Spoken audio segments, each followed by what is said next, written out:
Space में हम इस धरती तक सीमित नहीं है। हम वो पहली संस्कृति हैं जिसने तारों की भाषा दुनिया को सिखाई, जिसने नक्षत्रों को संज्ञा दी, जिसने आकाश से गंगा निकाली और जिसने सागर पर सेतु बनाया। मैं तो यह भी पूछना चाहता हूं मेरे भाई, जिन लोगों को लगता हो कि यह कल्पना है, वैसे तो वो आपके अज्ञान के कारण कल्पना लगती, जैसे बहुत सी चीजें विज्ञान की आज से 100-150 साल पहले कल्पना लगती थी, पर उनसे पूछ लो कि भाई ऐसी कल्पना भी तुम क्यों नहीं कर पाए। उसके लिए भी तो इतनी विराट दृष्टि चाहिए कि आप आकाश गंगा तक सोच सकें। तो इससे आप समझिए कि स्पेस में हमारा विस्तार कहां तक था। अब टाइम पे आइए, अभी 2 महीने पहले हम लोगों ने अपना नववर्ष मनाया, तो अभी क्या चल रहा है, ईस्वी संवत 2021। तो किसी का 2021 चल रहा है, किसी का 1400 से चल रहा है। हमारा वैसे टेक्निकली ही सबसे पुराना है 2071, उससे पहले 5100 से अधिक युधिष्ठिर संवत, और हमारा सबसे पुराना संवत क्या है, ब्रह्म संवत, जो 1,97,40,28,000 कुछ 100, मुझे एग्जैक्ट फिगर नहीं याद है, वहां तक 1.97 बिलियन ईयर्स। बाकी दुनिया में कोई भी सभ्यता 1000 से ऊपर नहीं जा पाई। किसी संस्कृति में कहा गया 14,000 साल पहले दुनिया बनी, किसी ने कहा 7,000 साल पहले दुनिया बनी, किसी ने कहा 30,000 साल पहले दुनिया बनी। कोई 1 लाख तक भी नहीं पहुंचा और हम 1.97 बिलियन तक पहुंचे। और इसकी प्रामाणिकता क्या है, इसकी वैज्ञानिकता क्या है, इसका प्रमाण देता है दुनिया का सबसे बड़ा कॉस्मोलॉजिस्ट कार्ल सेगन।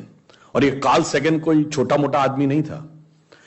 आप में से जो लोग विज्ञान में रुचि रखते होंगे उनको पता होगा कि first man made object which has gone beyond solar system, सौर मंडल के परे जाने वाला पहला मानव निर्मित उपग्रह वॉयेजर है, जो 1978 में छोड़ा गया था।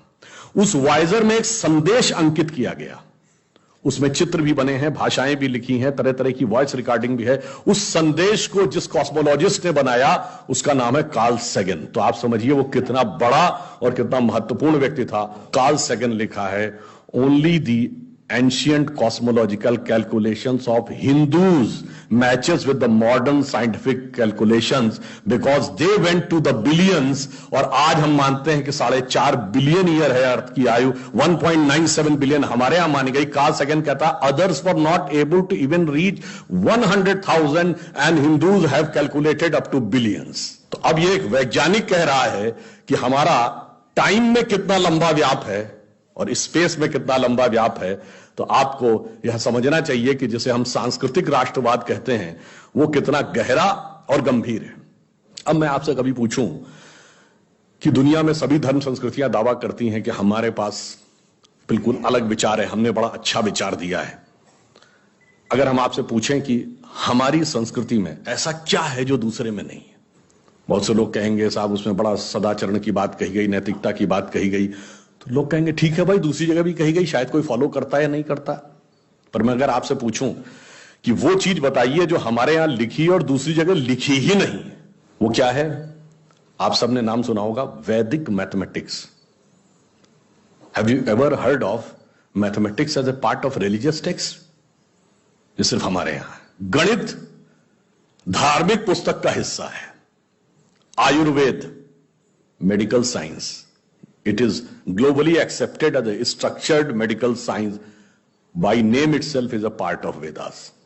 मेडिकल साइंस धर्म ग्रंथ का हिस्सा हो, गणित धर्म ग्रंथ का हिस्सा हो, ये दुनिया में कहीं नहीं। बाकी जगह विज्ञान और गणित का धर्म से संघर्ष है, हमारे यहां वो धर्म ग्रंथ से उद्भूत हो रहे हैं। ये फंडामेंटल डिफरेंस है हमारे और उनके बीच में। और इतना ही नहीं, मैं कभी आपसे, आप लोगों ने ध्यान दिया हो अगर गणित की जो खोज है, वैसे तो बहुत सारी चीजें थी जो अंग्रेजों के आने के बाद छुपा दी गई, क्वाड्रेटिक इक्वेशन हो, अलजेब्रा हो, ट्रिग्नोमेट्री हो, ये सारी चीजें। मगर एक ऐसी चीज है जो कमोबेश सभी लोग मानते हैं, चलो ये तो मान ही लेते हैं कि भारत ने दिया। वो क्या था? शून्य। अब कहा जाता शून्य किसने दिया? आर्यभट्ट ने खोजा। अरे भाई आर्यभट्ट ने खोजा नहीं, आर्यभट्ट की किताब में पहली बार तुमको लिखा हुआ मिला। अगर आर्यभट्ट ने शून्य खोजा तो बौद्ध मत में शून्यवाद का सिद्धांत कहां से आया? वो तो आर्यभट्ट से पहले के थे। और ये बताइए कौरवों की 18 अक्षौणी सेना से लेके भगवान राम की जन्म कुंडली बन रही थी, वो बगैर शून्य के बन रही थी। वास्तविकता यह है कि शून्य वेदों से निकला और वो इस बात को स्वीकार करने को तैयार नहीं होते थे कि धर्म ग्रंथ से निकलता है, इसलिए उनको छटपटाहट थी, इसलिए वो कहने का प्रयास करते हैं किसी और ने निकाला था। और समस्या क्या है, हमारे यहां तो भगवान राम की जो कुंडली निकली है वो जब नासा के प्लैनेटोरियम सॉफ्टवेयर में डाली गई तो 7114 समथिंग बीसी की डेट निकल आई। अब बताइए, वैसे तो मैं नहीं मानता कि वो डेट सही है, उसके अंदर नक्षत्रों का कैलकुलेशन किया जाए तो बहुत पीछे आएगा, परंतु बताइए उन लोगों ने हमको समझा दिया कि हम अवैज्ञानिक हैं और हम अंधविश्वासी हैं, जिनमें किसी एक के यहां लिखा है कि धरती चपटी है और एक के में लिखा धरती के चारों तरफ सूरज घूमता है। और ऐसे महान ज्ञानदेव पाड़े लोगों ने हम लोगों को समझा दिया कि हम अनसाइंटिफिक थे और धरती को चपटी और धरती को इस सौरमंडल का केंद्र कहने वाले लोग वैज्ञानिक थे।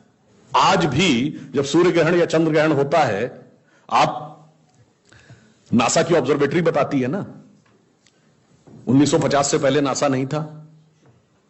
आप जाके पूछिए, गांव में कोने में बैठे हुए किसी पंडित से कहिए, पंडित जी पंचांग में देख के बताओ सूर्य ग्रहण कब है, और जो वो हमारा पंचांग बताता है और जो नासा की ऑब्जर्वेटरी बताती है, कभी उसमें दिन तो छोड़िए घंटे और मिनट का भी अंतर देखा है? हमारा तो कैलकुलेशन 5500 साल से एज इट इज चला रहा है, और उसके बाद उन्होंने हमें बताया कि हम अवैज्ञानिक हैं। आज भी आप बताइए, उत्तर भारत में उतना नहीं दिखता, दक्षिण भारत के मंदिरों में जाइए, नवग्रह बने हैं तो सूर्य केंद्र में है कि धरती केंद्र में है? सूर्य के 7 किरणें होती हैं, 7 घोड़े सूर्य के बने कि नहीं मंदिरों में? अब बताइए, ऐसा हमारे दिमागों में भर दिया जाता है। हम सब ने, हम लोगों ने भी विज्ञान में पढ़ा कि सबसे पहले 9 ग्रहों की खोज किसने की? केपलर ने, Kepler's law of planetary motion. हम सब ने, जिसने फिजिक्स पढ़ी होगी 10वीं 11वीं 12वीं में, कभी न कभी Kepler's law of planetary motion पढ़े होंगे कि केपलर ने सबसे पहले बताया कि 9 ग्रह होते हैं। अब ये बताइए, इधर जब हम पूजा करते हैं तो पंडित जी हाथ में जल ले क्या बोलते हैं? ब्रह्मा मुरारी त्रिपुरांतकारी भानु शशि भूमि सुतो बुधश्च और गुरुश्च शुक्र शनि राहु केतु सर्वे ग्रहा शांति करो भवन्तु। अब ये 9 ग्रहों के नाम केपलर बताए थे कि पंडित जी बताए हैं, और हजारों साल से बता रहे हैं। और उसमें मजे की बात यह है कि मंगल के लिए भूमि सुत यानी भूमि का बेटा, धरती का बेटा शब्द है। या अब जाके साइंस ने यह कन्फर्म किया है कुछ समय पहले कि एक थ्योरी है कि कभी एक जमाने में बहुत बड़ा एस्टेरॉयड टकराया था कि धरती से, और धरती का एक टुकड़ा अलग हो गया था, वही टुकड़ा बाद में मंगल बन गया, और भूमि सुत हमारे यहां लिखा हुआ, मंगल के पर्यायवाची में भूमि नंदन भूमि सुत जैसे शब्द हैं। अब आप देखिए क्या वैज्ञानिकता है और कैसे उसको इसमें सम्मिलित किया गया। मैंने क्यों बताया, हमारे यहां विज्ञान और धर्म इस कदर एक मत है कि ये उनकी बुद्धि परप्लेक्स हो जाती है कि कैसे हो सकता है।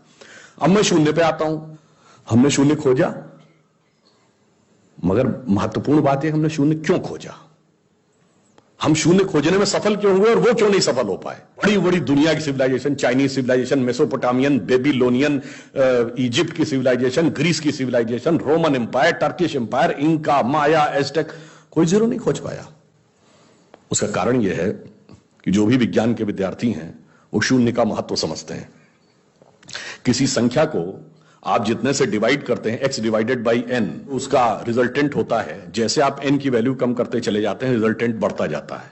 यानी किसी संख्या को x बटे 20 से x बटे 10 का मान ज्यादा होगा, x बटे 5 उससे ज्यादा होगा, x बटे 4 3 2, और जब x डिवाइडेड बाई 1 होगा तो क्या होगा? x हो जाएगा। इसका मीनिंग जानते क्या है? अब मैं आपको बताता हूं ये किस ढंग से हमारे व्यवहारिक जीवन और चेतना का हिस्सा था। आप लोग कभी ये सोचिए कि आपको जीवन में क्या अच्छा लगता है और अच्छा लगना क्या है। मैं बिल्कुल साइंटिफिक एक्सप्लेनेशन की बात कर रहा हूं। Happiness is considered to be an energised state of mind. जब आप खुश होते हैं तो आप ऊर्जा महसूस करते हैं अपने मन में, मस्तिष्क में। अब आपने माना मुझे अमुक गाड़ी से घूमना अच्छा लगता है, अमुक कपड़ा पहनना अच्छा लगता है, अमुक चीज खाना अच्छा लगता है, फला मोबाइल मिल जाए अच्छा, फला जगह घूमने को मिल जाए, से 20 थिंग्स। तो your energised state of mind is associated with 20 things. वो इंटेंगल्ड हो गई है 20 जगह। अब आप अपने मन में सुख के लिए उन 20 वस्तुओं पे आश्रित हैं, तो x डिवाइडेड बाई 20 है। अब मान लीजिए आपने आत्म संयम किया और 5 चीजों से अपना मन हटा लिया, तो x डिवाइडेड बाई 15 हो गया, नेट रिजल्टेंट बढ़ गया। क्यों? वो ऊर्जा जो उन 5 पदार्थों के साथ संलिप्त थी वो आपने बचा ली, तो वो आपके अंदर रह गई, तो by law of conservation of energy आपका एनर्जी लेवल बढ़ गया। जब आप x/10 पे आ गए, एनर्जी लेवल और बढ़ गया, और संयम किया 5 चीजों पे आ गए, एनर्जी लेवल और बढ़ गया। अब इसके आगे की यात्रा जो 5 चीजें हैं, उसके आगे की यात्रा x/5 के ऊपर की यात्रा थोड़ी कठिन चुनौतीपूर्ण है, यह सिर्फ सन्यासी कर पाते हो। 5 चीजें क्या हैं? भोजन, वस्त्र, आवास, श्वास और ईगो, अस्तित्व। तो सबसे पहले क्या छोड़ते हैं? आवास। कहते हैं ना कि करतुल भिक्षा तरतुल वास। अब सन्यासी का कोई घर नहीं होता, तो x/4 हो गया, independent of house, no need. फिर क्या आता है? वस्त्र छोड़ते हैं, नागा साधु या दिगंबर जैन। अब चेतना उस अवस्था तक पहुंच गई जहां दिशा ही आपको अपना वस्त्र नजर आने लगती है, x/3 हो गया। अब भोजन, अब कॉन्शियसनेस उस लेवल पे पहुंचती है जहां पर उसको ऊर्जा लेने के लिए पदार्थ की जरूरत नहीं है, वो सीधे कॉस्मिक एंगल से एनर्जी ले सकती है। जैसे आपने सुना होगा, बहुत से ऐसे महात्मा होते हैं महीनों महीनों तक नहीं खाते। वो एक स्टेज आती है जब आप उस अवस्था में पहुंच जाते हैं कि आप सीधे कॉस्मिक एनर्जी को ग्रहण करने की स्थिति में आ जाते हैं, आपको मटेरियल एनर्जी की जरूरत नहीं। तो x/2 हो गया। अब है श्वास एंड योर एग्जिस्टेंस। जब तक मेरी सांस चल रही है तब तक मैं हूं, पर जिस क्षण आप श्वास को भी नियंत्रण करने की क्षमता प्राप्त कर लेते हैं, your consciousness become independent of your breathing. मैं चाहूंगा तो मेरी सांस चलेगी, जब नहीं चाहूंगा तो सांस नहीं चलेगी, फिर चाहूंगा तो सांस चलने लगेगी। यह अवस्था होती है समाधि की अवस्था। तो आप x/1, तो x/1 is equal to x। अब आपने आत्म स्वरूप का साक्षात्कार कर लिया, परंतु एक चीज रह गई, मेरा एग्जिस्टेंस, मैं एक एंटिटी हूं, मैं एक व्यक्ति हूं, मैं एक पुरुष हूं, मेरा नाम है, वो तो है ना। जिस क्षण आप अपने कॉन्शियसनेस को अपने एग्जिस्टेंस से इंडिपेंडेंट कर लेते हैं, तो n की वैल्यू क्या हो गई? 0। तो x/0 is equal to infinity. तो अनंत की यात्रा शून्य से होकर जाती है, और हम अनंत खोज रहे थे, इसलिए हम शून्य को खोजने में सफल हुए। यह मूल कारण है कि हम भारतीय शून्य को क्यों खोज पाए।